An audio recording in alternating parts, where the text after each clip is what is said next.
Para muchas personas el perdonar es una de las cosas más difíciles de lograr. Incluso a veces ni siquiera consideran la opción de perdonar. Estas personas suelen regirse bajo el lema de el que me la hace me la paga. Cuando alguien nos hace algún daño premeditado que nos toma por sorpresa, un cúmulo de emociones pueden inundarte súbitamente. Dependiendo de cada persona puede haber tristeza, rabia, decepción, etc. Si bien esta es una respuesta natural ante este tipo de situaciones, cuando estas emociones se retroalimentan con la mente, lo que coloquialmente se conoce como echarle más leña al fuego, nos puede arrastrar fácilmente a un estado interior de autodestrucción paulatina. Pero antes de ahondar en este tema, vamos a empezar por aclarar lo que no es el perdón, para que no haya confusión. En primer lugar, el perdón no es resignarse. Hay gente que dice, pues ni modo, eso me pasa por ser buena persona. La simple resignación es como cerrar el caso sin haber leído el expediente. No solo no resuelve, sino que además deja la puerta abierta para que ocurra de nuevo. Así que es importante no confundir el perdón con resignación. El perdón tampoco es minimizar ni justificar el acto hostil. Es que estaba enojado, es que estaba bajo mucho estrés y por eso me dijo eso, por eso me hizo aquello. Se debe tratar al acto hostil con objetividad, con la claridad de lo que es sin agregarle ni quitarle. Más adelante detallaremos este punto de la objetividad. El perdón no es olvidar el suceso. Hay quienes creen que perdonar es sinónimo de olvidar, y no es así. En primer lugar, porque algo que nos marca emocionalmente se graba con más fuerza y por lo tanto se tiene más presente en la memoria. Entonces la magia está en poder recordar sin que nos duela. Es una diferencia aparentemente sutil, pero significativa. Recordar que sin que haya dolor o cualquier derivado del resentimiento. El perdón tampoco es debilidad, porque perdonar no quiere decir que le das permiso al otro para hacerte daño, ni tampoco que vas a detener las consecuencias que deriven de su acción hacia ti. Y por último, lo más importante, el perdón no te obliga a reconciliarte ni a mantener una interacción cercana con la otra persona. Aquí voy a poner un ejemplo extremo, porque es la forma más destructiva de concebir el perdón, y me refiero a cuando el acto que nos hace daño viene de alguien muy cercano. Podría ser la pareja, pero incluso más allá, un miembro de la familia, por ejemplo. Es un ejemplo extremo, pero ¿qué ocurre? Si la ofensa viene de un miembro de la familia, y por supuesto me refiero a actos hostiles graves o reiterados, violencia psicológica, emocional, física, etc. Si este tipo de actos hostiles son repetitivos y provienen de alguien de tu familia, no tienes por qué autocondenarte a una interacción perpetua de abnegación y sufrimiento. Romper las relaciones con alguien de la familia puede parecer muy duro y tal vez para algunos inconcebible, porque la familia suele considerarse un valor fundamental en la cultura. Pero por eso dije que iba a poner un ejemplo extremo. Y para ponerlo un poco más fácil de comprender, no se puede romper algo que ya está roto. Un lazo familiar real es de amor más que de sangre. Y si no solo no hay amor, sino que encima hay toxicidad, el lazo está roto. Y quedarse ahí es una autotortura sin sentido. Claro que si tú amas a tu familia, y me refiero a amarla con tus acciones, más allá del deber o del pensar, si la amas con tus acciones y a cambio recibes malos tratos, sé que es una decisión muy difícil, pero en esos casos la sanación familiar solo podrá ocurrir en tu interior, ya que el ambiente no te lo permite. Y la sanación familiar es necesaria para estar bien con tu propia vida en todos los aspectos. Entonces, retomando el punto, perdonar no te obliga a seguir en contacto con una persona que te ofende gravemente, sea quien sea, y siempre desde un punto de vista objetivo. Ya hemos visto lo que no es el perdón. Ahora vamos a darle entonces una definición. El perdón es simplemente la autoliberación del resentimiento y sus derivados. Y aquí la parte más importante es la palabra autoliberación, porque el prefijo auto significa que tú mismo eres quien se libera. En un momento daré más detalle de esto. El resentimiento es una cárcel que no solo te mantiene estancado, sino que además te enferma. Hay una frase que dice, sentir rencor es como tomar veneno esperando que le haga efecto a la otra persona. Y evidentemente eso nunca va a pasar. Si tú te tomas un veneno, a ti es a quien te hace daño y te enferma y eventualmente te mata. Entonces, el perdón es liberarte a ti mismo del veneno del resentimiento y sus consecuencias en ti, en tu mente, tu cuerpo, en tus emociones, en tu vida. Para simplificar la explicación, digamos que hay dos tipos de perdón. El perdón superficial es el más conocido y el que más se confunde. Es como el yo te perdono porque soy buena persona. En este tipo de perdón solo se disfraza un resentimiento que sigue ahí y tarde o temprano el dolor vuelve a surgir y también las consecuencias de ese resentimiento. Esto de yo te perdono es el que se suele pensar como otorgar el perdón a otra persona, como darle algo. Pero como dije antes, este es un perdón superficial, porque el resentimiento sigue ahí y tarde o temprano vuelve a surgir. El segundo tipo de perdón es el perdón profundo. Este tipo de perdón ni siquiera se tiene que decir, porque no tiene que ver con la otra persona. Es decir, no le estás dando el perdón a la persona que te hizo daño. Con este perdón profundo te estás liberando a ti de sentir dolor, resentimiento, tristeza, coraje, o metafóricamente estás expulsando el veneno de ti. Este tipo de perdón es un regalo de ti para ti. Dependiendo de qué tan grave fue el daño o de qué tan aprensivo seas al resentimiento, será el grado de dificultad que tendrás para llevar a cabo el proceso del perdón. Hablando claro del perdón profundo, esa liberación que haces para ti, de ti para ti. Y para ello te daré a continuación algunas recomendaciones para iniciar tu proceso del perdón.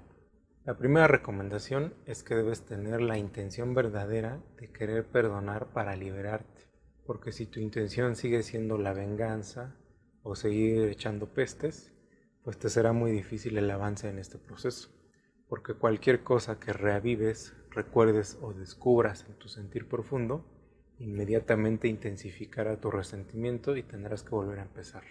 Y para que te sea menos difícil esta transición, cuando el resentimiento está muy clavado en ti, viene la siguiente recomendación, que es aceptar y procesar conscientemente las emociones y pensamientos negativos.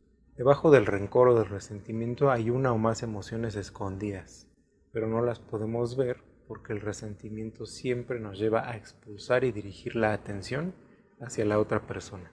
Es que ella me hizo, me dijo, por qué me pagó así, etc. Es dirigir y expulsar todo hacia el exterior.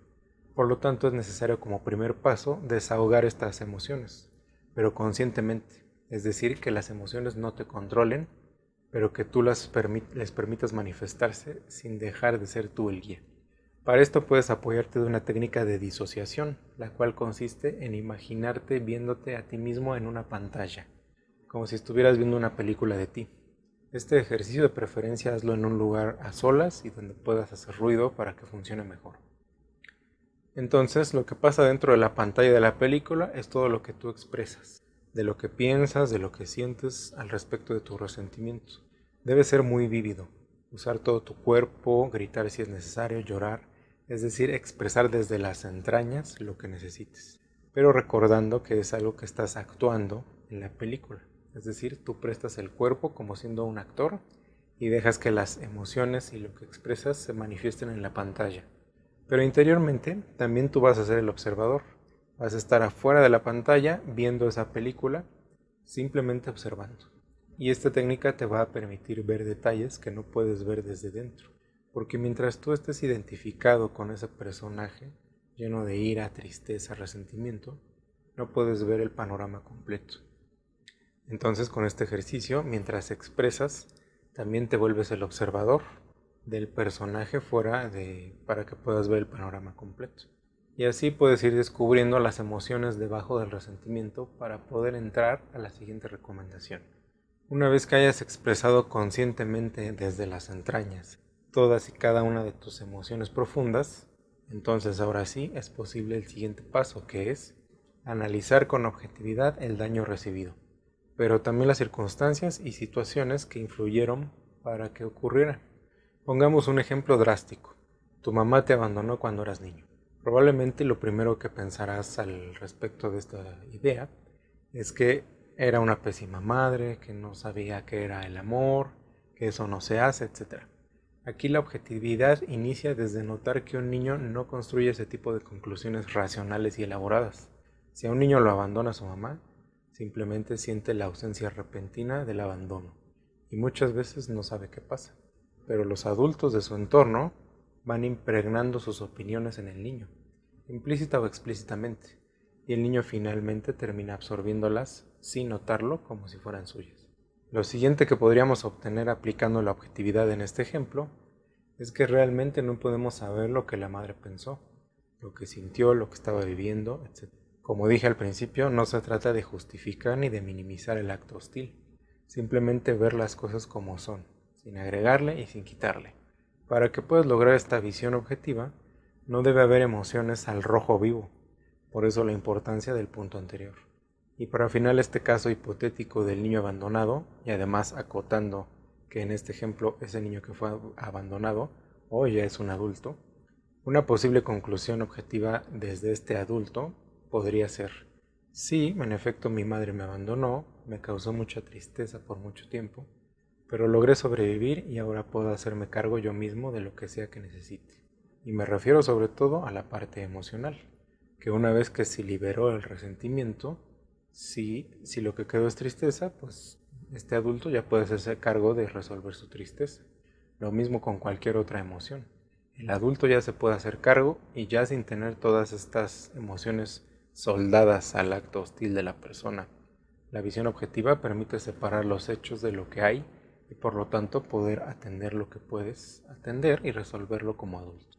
La última recomendación es reflexionar sobre los indicadores de alerta que no viste y protegerte para situaciones futuras. Siempre ante toda situación o persona hay indicadores que señalan algo a lo que deberíamos poner más atención porque podría ser una señal de alerta. Lo ideal sería verlo en el momento, pero para eso necesitas estar atento. No me refiero a ser como un centinela que desconfía de cada acción o palabra de las personas, o que está esperando en todo momento la falla de la otra persona para tacharla como traicionera. Todo debe ser un equilibrio y se va obteniendo del trabajo interior que vas haciendo. Por ejemplo, si tú sabes que tienes una herida de abandono y ya descubriste lo que la detona, entonces con ese conocimiento ya puedes estar atento y ver si alguna persona o situación encaja con esos detonantes. Y entonces podrás actuar en consecuencia, pero hacia ti, no hacia la otra persona. Porque en realidad la otra persona solo es un mensajero. Entonces tú ves el mensaje y te abocas a resolver en ti lo que surge. Si es necesario protegerte, te proteges, pero no como una protección de acorazamiento, ni de aislamiento, ni de insensibilización. Una protección consciente es: si esto que estoy afrontando puede desestabilizarme fuertemente, entonces doy un paso para atrás, me tomo mi tiempo y hago lo que necesite para trabajarlo en mi interior. Y luego, una vez trabajado, entonces ya regresas al ruedo para seguir aprendiendo. Sin cerrarte, sin lastimar, todo un equilibrio que se va aprendiendo con cada experiencia de la vida. Hasta aquí las recomendaciones para iniciar tu proceso y en realidad te pueden servir para varios temas. Así que deja en los comentarios tus experiencias con este ejercicio y nos vemos en el siguiente video.